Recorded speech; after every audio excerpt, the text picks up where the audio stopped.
Hey guys, we're back with another video. So, honest to God, I did shoot this video from start to finish before, when I took everything out, when I was building everything, but the thing is, it was just way too long, and my phone can only record so much. Apparently it does a limit and then it cuts off, and I was just talking way too much like I'm doing now. So, this is a shortened variation. Some of it's already played with, but it'll still be a recap of everything. Okay, let's get started. So here are the engines. I haven't stuck any stickers on them yet, so the only thing that they're missing is their coal and their front cab windows. Before I get into everything else, I wanted to share something. So we all know Peter Sam. And his iconic funnel ever since he had his funnel accident, yada yada yada. And as you can see, he's named Peter Sam. The older models that they made of the same kind, I have a Stewart. Now it's evident that he's a much older model because he's really dusty, but this is Stewart before he was called Peter Sam, with his original funnel as well. And that's that.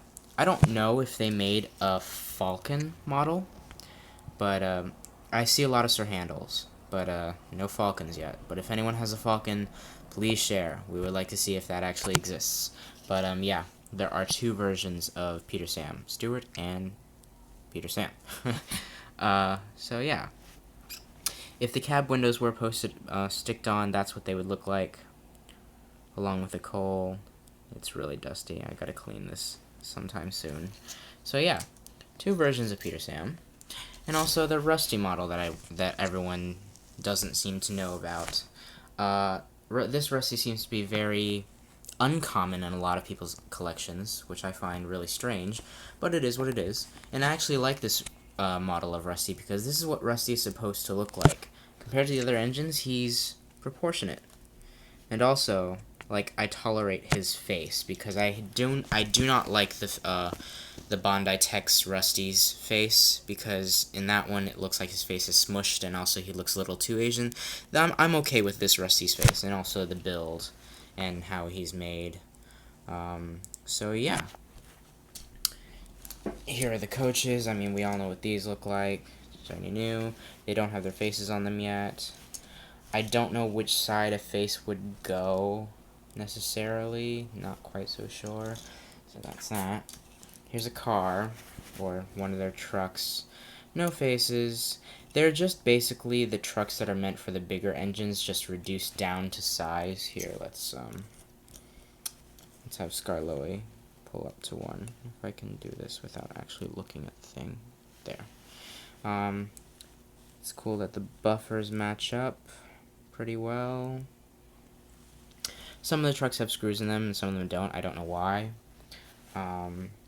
So these trucks are actually good models to work with because I plan on making the actual trucks that they use in the series down to scale and from scratch. So this will be a good model to base its dimensions off of, but they might be smaller. I might make them smaller because they actually look a little too big for these models. At least that's my opinion. Something interesting about these models, for those of you who do know these models and have some, you're really lucky to have those that have different, or really different faces. Like Duncan, Rheneas, and everyone else, they're looking straight. But in these models, it's actually a little more special because Duke looks like he's looking down, and Scarloey looks like he's looking off to the side somewhere, like here-ish. See, now he's actually looking at you. Compared to, look at Duncan, he's looking straight. So I just appreciate having those I appreciate the little things. So yeah. For the cars, these are little logs that they would put these into. Yeah, so that's that. Here's the tunnel. This was actually really hard to assemble. It just wouldn't stick together. And then every time I took it apart to try and reassemble it better, it would make this really loud cracking noise, and I think I'd break it, but that's just how the toy is, I guess, just due to age, but I'm just really afraid to handle this thing. That's the tunnel, and it would have like these little bearing stickers that go on the front and back for like the brick makeup. Won't stick it on just because I'm lazy right now. And I probably won't really stick these on either because I'm just that lazy. But these are the faces, and that's the coal and the cab windows, basically for each engine, and the coaches as well. So yeah. I set up the windmill. This is actually a really tricky model. Ladder in the back. This thing actually spins. It's actually perfect for an N-scale model. So, like an N-scale Thomas. Like, you know, like the Tomix models. So yeah, pretty cool. I set that up there because it falls over. And here's the track mat. I punched these out already. So, like I said at the beginning. Here's the shed. It actually just sits on top of the thing. Like, there are lines on the thing that tell you where to place the shed. If it'll focus. There. So, like, just goes in little lines. And that's the shed. I think this is the shed that's supposed to be next to Tidmouth sheds for the little engines. Let's bring in a few engines. Scarloey, they're not really sitting directly on the tracks. I'm very OCD. And Reneus. Okay. So yeah, there they are. That's the shed. Let's just put Duke to the side just because it's Duke. So yeah, that's basically what the playset would look like for a kid. They'd have a blast. I'm pretty sure if y'all owned these when you were before your preteens, you'd have a blast as well. Don't really know what else much to show you. If you want, actually, yeah, I don't know what else to show you. If you want to see anything more with these models, let me know specifically what you'd like to see, because, like, I mean, I just don't know what to show you with these anymore. These are from my own private collection. This is for me to keep, as is the toys as they are. I have other models that are also in good condition that are set aside for future model projects. And I actually like using these toys because, one, compared to the HO scale, they actually look to scale. Like, they look like they belong as narrow gauge engines. But for the Bondi techs, I think the Bondi techs, even though they're like a little more detailed and more model worthy, they're actually too large compared to the HO scale, so it looks kind of weird. These are actually to scale to the HO scale, so they look like they're proportionate, you know, like in the series. And also, I don't know for those of you who have worked with these before, but if you take off the wheels and you look on the inside, they actually have a lot of room in them. They're very hollow, so you can easily store in a motor.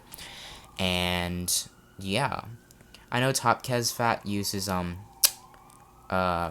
he used the Bondi techs, but it's a lot of work to actually carve them out because those are cast metal, and I just don't like the idea of sparks. That's a lot of work and that's a lot of hazard involved, and I don't have the kind of equipment that can handle that kind of heavy duty work, so I prefer these plastic variations.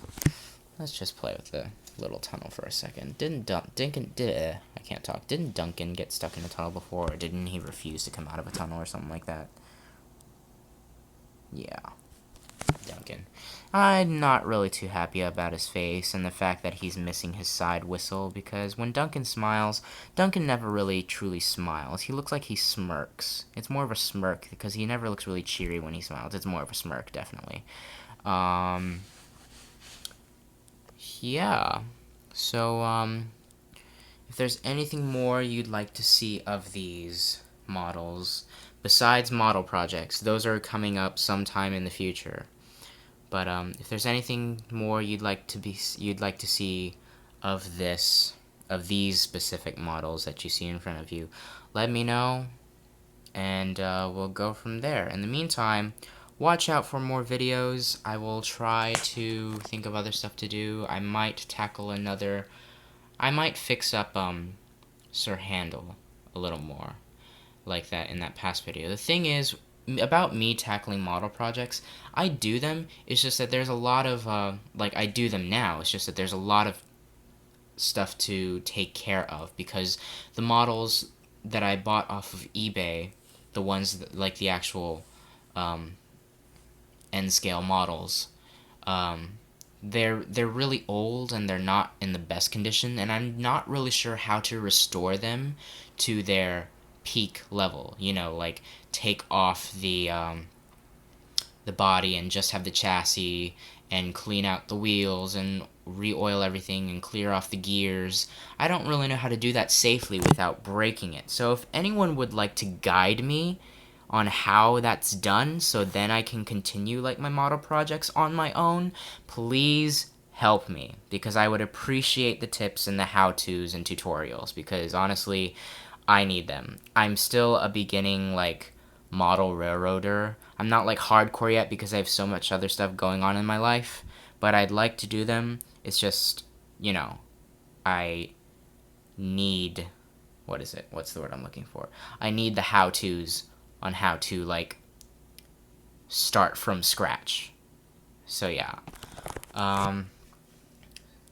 That's all I have so far. Thanks for watching, guys. Please keep watching out for more. Subscribe if you want to see more, definitely, because there are more videos like sometime in the future. So yeah, these were the little engines, my private collection set, and I'll see you guys later. Bye.